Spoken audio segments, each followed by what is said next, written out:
Il y a un moment où on a regardé nos dépenses en face, pour de vrai, pas juste en ouvrant l'appli bancaire et en la fermant vite fait.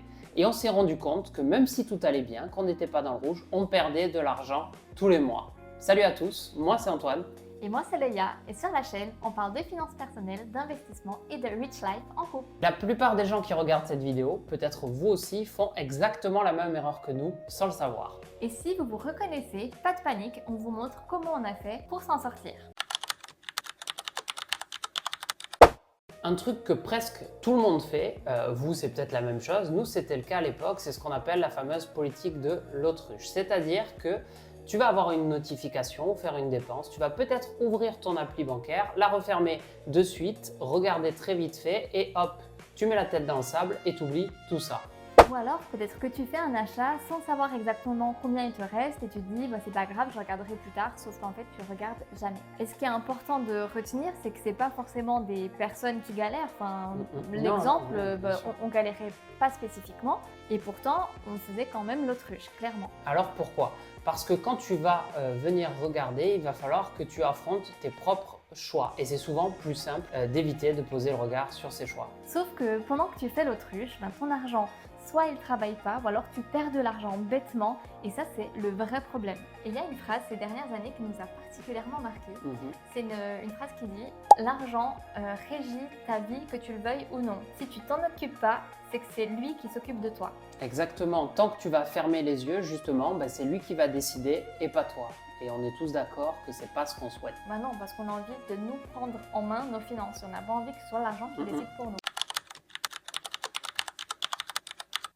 Maintenant, on va parler de ce qu'on a vu en regardant vraiment nos comptes. Donc, quand on a arrêté de faire l'autruche, on s'est rendu compte que même si en apparence tout allait bien, c'est-à-dire qu'on n'était pas à découvert, qu'on n'avait pas spécialement de dette ou de choses comme ça, on n'utilisait pas pour autant le plein pouvoir de notre argent. On s'est rendu compte de deux choses principalement. La première, c'est qu'on avait une bonne partie de notre argent qui dormait. Que ça soit un petit peu trop sur le compte courant, sur des fonds euros, des livrets A ou des choses comme ça.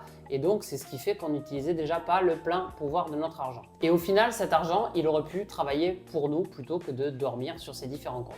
Et la deuxième chose qui nous a le plus marqué, c'est qu'en fait, on s'est rendu compte qu'on faisait plein de petites dépenses qui n'étaient pas forcément très onéreuses, mais qui, au fond, ne nous faisaient pas spécialement plaisir non plus. Et finalement, même si c'est peu d'argent, si ça ne rend pas plus heureux, c'est juste beaucoup trop cher pour ce que c'est. Ouais, exactement. Et puis, bout à bout, ces petites dépenses peuvent représenter des grosses sommes, alors que fondamentalement, elles nous apportent pas de bonheur à tous les deux, quoi. Oui, et que même il y a des trucs qu'on achète et une semaine après on s'en souvient même plus. Oui, ça, vous l'avez sûrement tous vécu, que ce soit une fringue ou je ne sais quoi, ou un tel objet de déco, vous l'achetez et puis après vous passez très vite à autre chose et au final ça s'ajoute et ça commence à représenter des grosses sommes. Une fois qu'on a enfin décidé d'arrêter de faire l'autruche, il était temps de se mettre en action. Donc on va vous donner le plan de bataille qu'on a mis en œuvre. Avant qu'on vous présente notre fameux plan de bataille, likez cette vidéo, abonnez-vous, on parle investissement, finances personnelles et Rich Life à deux chaque semaine.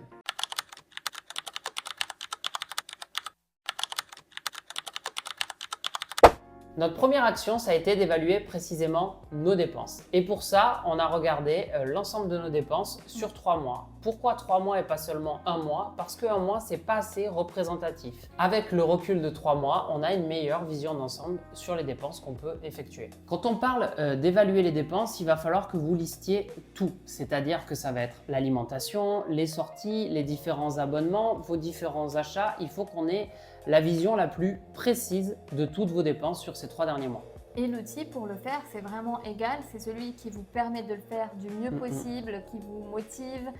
Moi, j'adore avoir un stylo dans la main et un carnet, donc moi, le mettre par écrit à la main, ça m'aide beaucoup. Mais si vous préférez un fichier Excel ou une application pour le faire, c'est très bien aussi. Oui, vous pouvez tout simplement reprendre votre application bancaire, ou il y a des applications comme Bankin aussi qui sont très bien. L'essentiel, c'est que vous ayez vraiment cette vision d'ensemble la plus précise sur toutes vos dépenses des 3 derniers mois.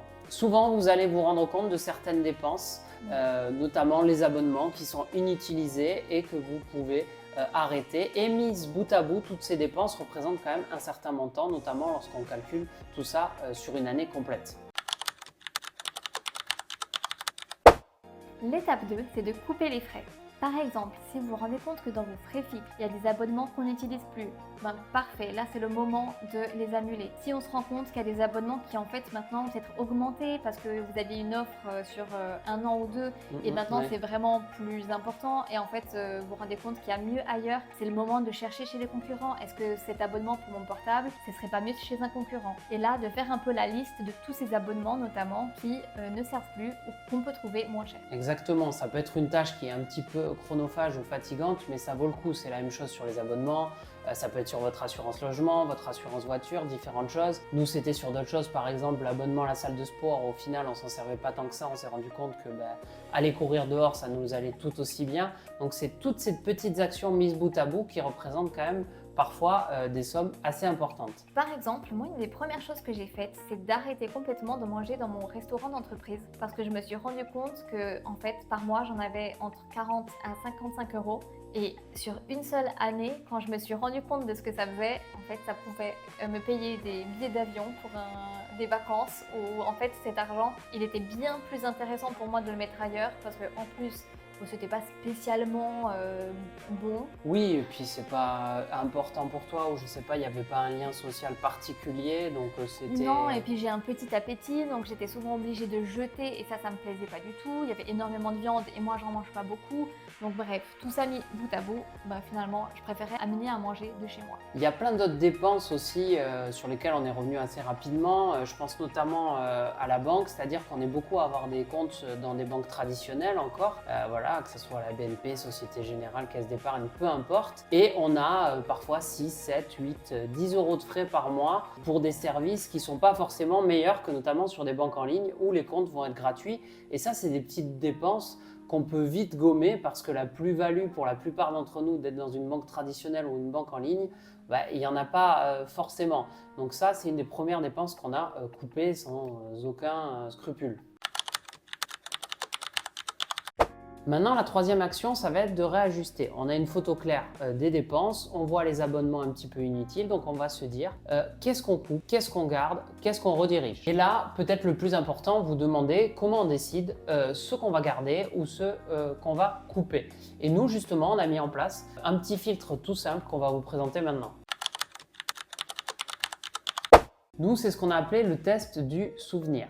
Pour nous, comme pour beaucoup de monde, toutes les dépenses ne se valent pas. Vous allez peut-être acheter un objet de déco, une fringue, et vous allez être heureux pendant une heure, peut-être une journée. Puis après, vous remisez la fringue au placard et vous n'y pensez plus.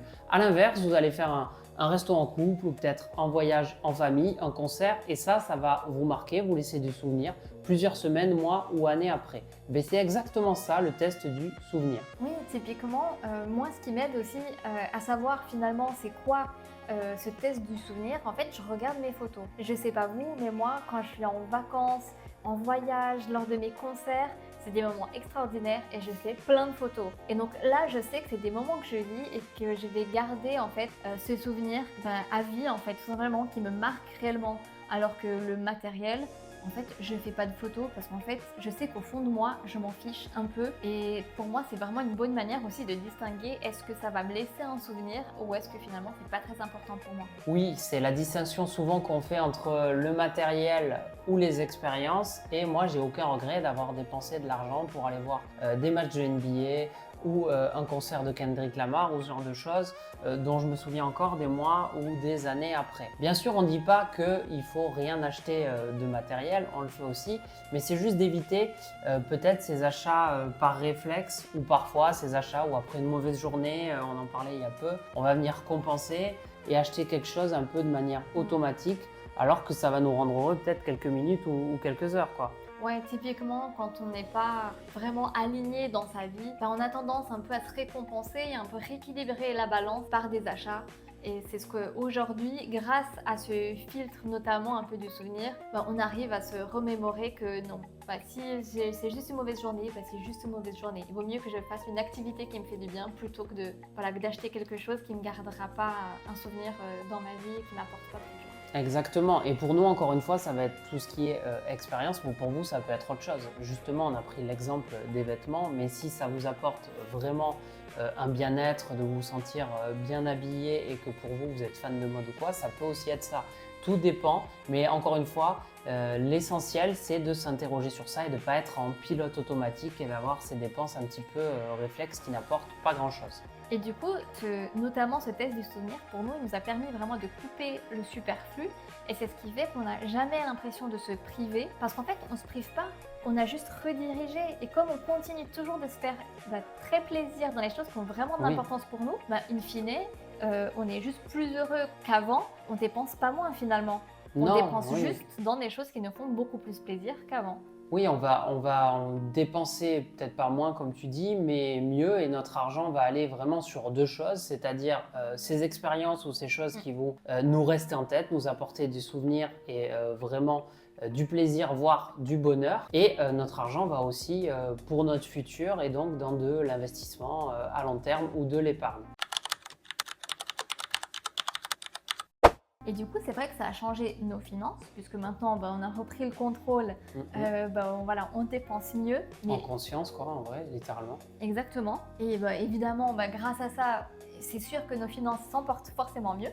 Mais surtout, moi qui avais tendance avant à ne pas faire de budget, du coup, je dépensais dans des choses qui ne me faisaient pas plaisir. Mais en plus, comme j'avais pas de budget, je savais même pas où j'en étais. Je savais même pas si je pouvais, s'il me restait de l'argent, bref. Oui, toi et moi aussi, au final, on est un peu dans le même panier là pour le coup. Ouais. En fait, ce stress que je me rendais bien compte que j'avais, mais que je n'affrontais pas, aujourd'hui, il a vraiment complètement disparu. Je me sens tellement plus sereine. J'avais pas d'épargne de précaution. Aujourd'hui, j'en ai une, et ça rend aussi plus serein. En fait, quand on est vraiment de nouveau maître et qu'on reprend le contrôle, c'est pas juste les finances qui changent, c'est vraiment notre vie et notre qualité de vie, notre bonheur au quotidien. Oui, en fait, ce qui fait peut-être le plus de mal, c'est l'incertitude. C'est de ne pas savoir où on en est. Et donc, forcément, quand on fait l'autruche, ça peut être le plus simple et entre guillemets confortable. Mais en vrai, cette incertitude, elle pèse et on n'est jamais vraiment serein. Alors que peut-être ça va être dur au début d'affronter entre guillemets les choses en face. Mais une fois que c'est fait et qu'on a mis en place ces différentes choses dont on vous a parlé, on se sent tout de suite beaucoup mieux, beaucoup plus léger en fait. Et même si c'est pas parfait au début, si vous menez petite action après petite action, au moins vous n'êtes plus dans cette fameuse incertitude et c'est plutôt s'occuper de votre argent avant qu'il s'occupe de vous en fait. Donc, ce que vous pouvez faire cette semaine, prenez un peu de temps et faites cette première étape. Regardez sur les 3 derniers mois, qu'est-ce que vous avez dépensé. Ça peut même être sur les 6 derniers mois pour les plus motivés d'entre vous. Mais déjà 3, c'est déjà super. Dans quoi vous avez dépensé, dans qu'est-ce que vous pouvez changer. Ça va vraiment vous donner une clarté et ça va tellement vous faire du bien. Deuxième étape, donc repérer les fuites. Ça va être tous ces abonnements, plateformes de streaming, peu importe, qui ne vous servent pas, des frais bancaires, des dépenses shopping peut-être trop importantes alors que vous vous rendez compte que ça n'apporte rien. Tout ça, ça va vous permettre justement de couper dans ce qui ne compte pas et de réallouer votre argent à des choses qui comptent vraiment pour vous et aussi de l'épargner pour de plus grands projets, voire de l'investir, de dégager une capacité tout simplement pour investir cet argent. Et vous serez probablement surpris de cet exercice, mais vous allez voir aussi à quel point ça fait du bien. Dites-nous en commentaire si vous faites l'autruche ou si vous avez repris en main vos finances. Vous avez compris, on ne va pas vous juger parce que nous-mêmes on a fait l'autruche pendant plusieurs années. Dans la barre de description aussi, il y a toujours notre cockpit financier qui est notre Google Sheets qu'on utilise pour faire notre budget en couple. Il nous permet de savoir où est-ce qu'on en est dans nos objectifs. Gérer nos investissements, tout entièrement automatisé. Donc voilà, vous avez juste à le télécharger et puis ça peut être justement le premier pas pour évaluer vos dépenses et même aller encore plus loin. Et pour aller plus loin sur dépenser, sur ce qui compte vraiment et sans culpabiliser, on en a parlé dans une vidéo sur la Beach Life et on vous la met juste ici. On vous dit à très vite sur Financez-nous. À bientôt!